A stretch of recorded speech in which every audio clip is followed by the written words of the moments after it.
Hello ಎಲ್ರಿಗೂ welcome back to my channel. ಎಲ್ರಿಗೂ ಶುಭ ಮಧ್ಯಾಹ್ನ. ಟೈಮ್ ಆಗಿದೆ ಈಗ 3:10.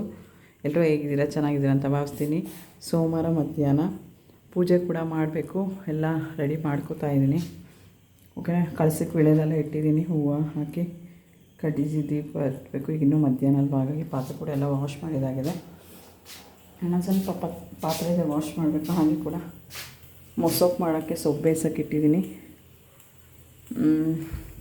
ಸೊಪ್ಪು ಬೇಳೆ, ಒಣಮೆಣ್ಸಿನ್ಕಾಯಿ ಅಥವಾ ಹಸಿಮೆಣ್ಸಿನ್ಕಾಯಿ ಯಾವುದಾದ್ರು ನಿಮ್ಗೆ ಯಾವ್ದು ಕನ್ವೀನಿಯಂಟ್ ಅದು ಇಟ್ಕೊಳ್ಳಿ. ಹಾಗೆ ಕೂಡ ನಾನು ಜೀರಿಗೆ, ಟೊಮೆಟೊ, ಈರುಳ್ಳಿ, ಬೆಳ್ಳುಳ್ಳಿ ಎಲ್ಲ ಬೇಯಿಸೋಕೆ ಇಟ್ಟಿದ್ದೀನಿ. ಒಂದು ಸ್ವಲ್ಪ ನೀರು ಹಾಕಿ. ಹಾಗೆ ಕೂಡ ಇದು ಕಡಲೆಕಾಯಿ, ಹಸಿ ಕಡಲೆಕಾಯಿನ ಹುರಿದಿರೋದು, ತುಂಬ ರುಚಿಯಾಗಿರುತ್ತೆ. ನಿಮಗೆ ಬೇಕಾದರೆ ಹಾಗೆ ಕೂಡ ತಿನ್ಬೋದು, ಆರೋಗ್ಯಕ್ಕೆ ಒಳ್ಳೆಯದು. ಸ್ವಲ್ಪ ಫ್ರೂಟ್ಸ್ ತರಿಸಿದ್ದೀನಿ, ಮಗನಿಗೆ ಬಾಕ್ಸ್ ಬೇಕಲ್ಲ, ಹಾಗಾಗಿ ಕಿವಿ ಫ್ರೂಟ್ ಇದು ತುಂಬ ಒಳ್ಳೆಯದು. ಆ್ಯಪಲ್ಲಿ ಕೂಡ ಆರೋಗ್ಯಕ್ಕೆಲ್ಲ ಒಳ್ಳೆಯದು. ಬಾಳೆಹಣ್ಣು ಕೂಡ ತುಂಬ ಒಳ್ಳೆಯದು ಡೈಜೆಷನ್ಗೆಲ್ಲ. ಹಾಗೆ ಇದು ಕಿವಿ ಫ್ರೂಟ್ ತರಿಸಿದ್ದೀನಿ. ಮಕ್ಳಿಗೀಗ ಸ್ವಲ್ಪ ಥಂಡಿರೋದ್ರಿಂದ ಜಾಸ್ತಿ ನೆಗಡಿ, ಕೆಮ್ಮು, ವೈರಲ್ ಫೀವರು ಈ ಥರ ಎಲ್ಲ ಇರುತ್ತೆ. ಹಾಗಾಗಿ ಕಿವಿ ಫ್ರೂಟು ತುಂಬ ರೋಗ ನಿರೋಧಕ.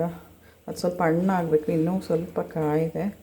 ಹಾಗೆ ಕೂಡ ಇದು ಬೇಬಿ ಕಾರ್ನ್, ಇದು ಒಂದು ಬಂದು 20 ರೂಪೀಸ್ 30 ರೂಪೀಸ್ ಇರುತ್ತೆ. ಒಂದೆರಡು ತರಿಸಿ. ಇದು ಕೂಡ ಎಲ್ಲ ನೀಟಾಗಿ, ಇದೆಲ್ಲ ಪ್ಲಾಸ್ಟಿಕ್ ಕವರ್ ಇರುತ್ತೆ, ಇದೆಲ್ಲ ತೆಗ್ದು ಈ ಗ್ರೀನ್ ಕಲರ್ ಸಿಪ್ಪೆಲ್ಲ ತೆಗ್ದು ನೀಟಾಗಿ ಕಟ್ ಮಾಡಿ ಒಂದು ಜೋಳ ಬೇಬಿ ಕಾರ್ನಲ್ಲಿ ಒಂದು 3 ಪೀಸ್ ಮಾಡಿ ಉಪ್ಪು ಹಾಕಿ ಬೇಯಕ್ಕೆ ಇಡಬೇಕು.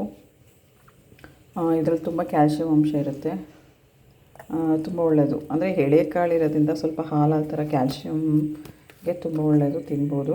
ಇದು ಬೇಯುವಾಗಲೇ ನಿಮಗೆ ಬೇಕಾದರೆ ಒಂದು 4 ಹಸಿಮೆಣ್ಸಿನ್ಕಾಯಿ ಅಥವಾ ಒಣಮೆಣ್ಸಿನ್ಕಾಯಿ, ಉಪ್ಪು, ನೀರು ಹಾಕ್ಬಿಟ್ಟು ಬೇಯಿಸ್ಬಿಡಿ. ಯಾಕಂದರೆ ಉಪ್ಪಿನ ಆ ಮೆಣ್ಸಿನ್ಕಾಯಲ್ಲಿ ಖಾರ ಬಿಟ್ಕೊಂಡಿರುತ್ತಲ್ವ ನೀರಲ್ಲೇ, ಆವಾಗ ಸ್ವಲ್ಪ ನಿಮಗೆ ಖಾರ ಖಾರ ಅನಿಸುತ್ತೆ, ತುಂಬ ಜಾಸ್ತಿ ಅನಿಸಲ್ಲ, ಮೈಲ್ಡಾಗಿ ಅನಿಸುತ್ತೆ.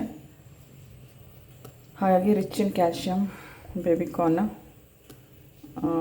ಎಳೆ ಜೋಳ ಅಂತಲೇ ಹೇಳ್ತಾರೆ. ಮೆಕ್ಕೆಜೋಳ ಆದರೆ ಸ್ವಲ್ಪ ಬಲ್ತಿರುತ್ತೆ. ಇದು ಬೇಬಿ ಕಾರ್ನ್, ಎಳೆ ಜೋಳ. ಇನ್ನೂ ಓಪನ್ ಮಾಡಿಲ್ಲ, ಮಾಡಬೇಕು. ಹಾಗೆ ಕೂಡ ಒಣಮೆಣ್ಸಿನ್ಕಾಯಿ ಯೂಶ್ವಲಿ ಸ್ವಲ್ಪ ಜಾಸ್ತಿ ಯೂಸ್ ಮಾಡ್ತೀವಿ, ಹಸಿಮೆಣ್ಸಿನ್ಕಾಯಿ ಯೂಸ್ ಮಾಡ್ತೀವಿ ಜಾಸ್ತಿ, ಒಣಮೆಣ್ಸಿನ್ಕಾಯಿ. ಹಾಗಾಗಿ ಒಣಮೆಣ್ಸಿನ್ಕಾಯಿ ತರಿಸಿ ಎಲ್ಲ ಒಣಗಿಸಿದ್ದೀನಿ.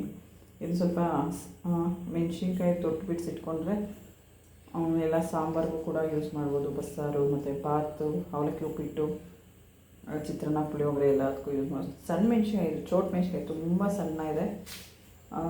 ಈ ಥರ 2 ದಿನ ಡ್ರೈ ಮಾಡಿ ಬಿಸಿಲಲ್ಲಿ. ಹಾಗೆ ಕೂಡ ಪೂಜೆ ಮಾಡ್ಕೋಬೇಕು, ಸಾಂಬಾರು ಮಾಡ್ಕೋಬೇಕು. ಸೊಪ್ಪು ಬೇಯಕ್ಕೆ ಇಕ್ಕಿದ್ದೀನಿ. ಇದೊಂದು ಮಿನಿ ಬ್ಲಾಗ್ ಆಗಿರುತ್ತೆ. ಯಾರಿಗೆಲ್ಲ ಬೇಬಿ ಕಾರ್ನ್, ಸಣ್ಣ ಜೋಳ ಅಂದರೆ ಇಷ್ಟ, ಸೌಂಡ್ ಕೇಳಿಸ್ಕೊತಾ ಇದ್ದೀರಾ, ಇಷ್ಟ ಕಮೆಂಟ್ ಮಾಡಿ. ಹಾಗೆ ಕಡಲೆಕಾಯಿ ಅಂದರೆ ಯಾರಿಗೆಲ್ಲ ಇಷ್ಟ ಕಮೆಂಟ್ ಮಾಡಿ. Bye bye, take care, thank you, bye bye bye. Okay okay ಅನ್ನು bye, thank you so much ಅನ್ನು.